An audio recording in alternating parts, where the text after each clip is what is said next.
آخری بات جو آپ سے دو تین اہم فیصلے آج جو ہے وہ چیف منسٹر صاحبہ نے کیے ہیں.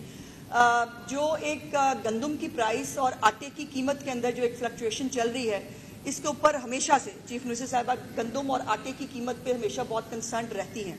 اور اس کے اوپر بھی آج محکمانہ میٹنگ تھی جس کی ڈیٹیلز انشاءاللہ آپ کے ساتھ ویسے تو شیئر کریں گے، لیکن دو تین فیصلے بڑے اہم جو ہیں وہ چیف منسٹر صاحبہ کی ہدایت تھی کہ وہ میں آپ تک پہنچاؤں. وہ یہ ہے کہ تمام تر فلور ملز مالکان ہوں، آڑتی ہوں، ہولڈر ہوں، گوداؤن رکھنے والے ہوں، تمام کو صرف 3 دن کا الٹیمیٹم ٹائم دیا جا رہا ہے. 3 دن کے اندر اپنے سٹاک ڈکلیئر کریں، اور اگر کوئی والنٹریلی اپنے سٹاک ڈکلیئر کرے گا تو اس کو یقیناً جو ہے وہ کچھ نہیں کہا جائے گا. لیکن اگر 3 دن کے اندر سٹاکس جو ہیں وہ ڈکلیئر نہیں کیے گئے، اگر رجسٹر نہیں کرایا گیا، تو پھر قانون کو اپنا راستہ لینا آئے گا. بیکاز پورے پنجاب میں کہیں پر بھی گندم کی کوئی کمی موجود نہیں ہے، کہیں بھی گندم کے حوالے سے کوئی جو ہے وہ قلت کا کوئی سامنا نہیں ہے. لیکن یہ جو انفارچونیٹلی ہمارا ایک سوسائٹی کا وہ بن گیا ہے کہ سیلاب ہو، کوئی خدا نخواستہ کوئی اور قدرتی آفت ہو، ہم اس کو اپنے نفع کے لیے جو ہے وہ استعمال کرنے کی کوشش کرتے ہیں. تو کیٹیگوریکلی میں یہ بات حکومت پنجاب کی طرف سے تمام لوگوں کو بتا دینا چاہتی ہوں کہ ان کے پاس 3 دن کا ٹائم ہے. 3 دن کے اندر ان کو اپنے سٹاکس ڈکلیئر کرنے پڑیں گے. جو ہولڈنگ کر کے جان بوجھ کے گندم روک کے ایک جو ہے وہ نفع کمانے کی اور غیر مناسب اور ناجائز نفع کمانے میں کوئی پرابلم نہیں ہے. حکومت پنجاب نے کبھی کسی کو منافع کمانے سے منع نہیں کیا، لیکن ناجائز منافع نہیں. یہ نہیں ہو سکتا کہ آپ جو ہے وہ جان بوجھ کر ایک شارٹیج پیدا کریں اور شارٹیج پیدا کرنے کے بعد آپ آٹے کی قیمت میں جو ہے وہ اضافہ کریں. ایسا نہیں ہوگا. جو پرائسز حکومت پنجاب نے نوٹیفائی کی ہیں گندم کے حوالے سے 3000 اور روٹی کے حوالے سے جو ہے وہ 14 روپے، اس کے اوپر کوئی کمپرومائز نہیں ہے. اور ایک اور بھی خبر جو ہے وہ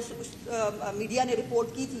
کہ خانے وال کے اندر جو پنجاب گورنمنٹ کا گوڈاؤن ہے، وہاں سے گندم کو جو ہے وہ شفٹ نہیں کیا گیا تھا، اور وہ ساری کی ساری گندم جو ہے وہ پانی میں بہہ گئی. اس کے اوپر چیف منسٹر صاحبہ نے بہت خفگی کا اظہار کیا ہے،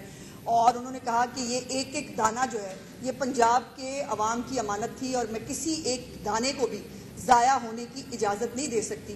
اور اس کی پاداش میں ڈی جی فوڈز کو اور جو فوڈ ڈپارٹمنٹ کا سارا عملہ ہے خانے وال کا، ان تمام کو سسپینڈ کرنے کے آرڈرز جو ہے وہ چیف منسٹر صاحبہ نے جاری کر دیے. ڈی جی فوڈز کو سسپینڈ کر دیا ہے، اور انہوں نے کہا کہ یہ پراپرلی ٹائملی وہاں سے چیزوں کو نکالا جانا چاہیے تھا. اگر جو ہے باقی جگہوں سے جو انسان تک نکال لیے گئے، مویشی تک سنبھال لیے گئے، تو گندم کو اور آٹے کو کیا سمجھا تھا کہ گندم جو ہے وہ بالکل ایک غیر وہ چیز ہے. اور یہ جو روایتی قسم کی سستی ہے نا، خاص طور پہ فوڈ ڈپارٹمنٹ کے حوالے سے، اس کے اوپر چیف منسٹر صاحبہ بہت کنسرنڈ ہوئی ہیں آج. اور انہوں نے کہا کہ یہ جو روایتی سستی ہے کہ گندم بہہ جائے، اس کو گھن لگ جائے، وہ خراب ہو جائے، یہ ان کے دور حکومت میں نہیں ہو سکتا، کیونکہ یہ ایک دانہ پنجاب کے عوام کی امانت ہے، اور اس کے اوپر وہ جو ہے وہ کسی بھی ایک دانے کو بھی ضائع ہونے کی اجازت نہیں دے سکتی. اس لیے یہ کچھ سخت فیصلے جو ہے انہوں نے آج کیے ہیں. اس کے ساتھ ساتھ جو گندم ہے اس کو مارکیٹ میں لانے اور پرائسز کو جو ہے وہ مناسب رکھنے کی جو نوٹیفائڈ پرائسز ہیں، اس کے لیے جو ہے وہ لاہ عمل بھی جو ہے وضع کرنے کی ہدایات چیف منسٹر صاحبہ نے آج جو ہے ڈپارٹمنٹ کو دی ہیں. اور یہ سیلاب کے نام کے اوپر یہ کسی بھی اور آفت کو جو ہے وہ ایک بہانہ اور ذریعہ بنا کر لوگوں کو تکلیف دینا، اور خاص طور پر روٹی اور آٹا جو ہر ایک کی بنیادی ضرورت ہے، اس کو جو ہے وہ بڑھانے کے لیے چیف منسٹر صاحبہ کی زیرو ٹالرنس ہے، ہمیشہ رہی ہے. اور میں مطلب آئی ڈونٹ نو مجھے کہنا چاہیے یا نہیں، لیکن میں چشمدید گواہ ہوں کہ آٹے کی قیمت پہ جو ہے نا وہ فل فلیج سب کے خلاف ایک سٹینڈ لے لیتی ہیں. وہ کہتی ہیں آٹے کی قیمت نہیں بڑھنے دوں گی، کیونکہ یہ اس کا جواب دینا ہے مجھے پنجاب کی عوام کو بھی اور اپنے آپ کو بھی، کہ مجھے جو ہے وہ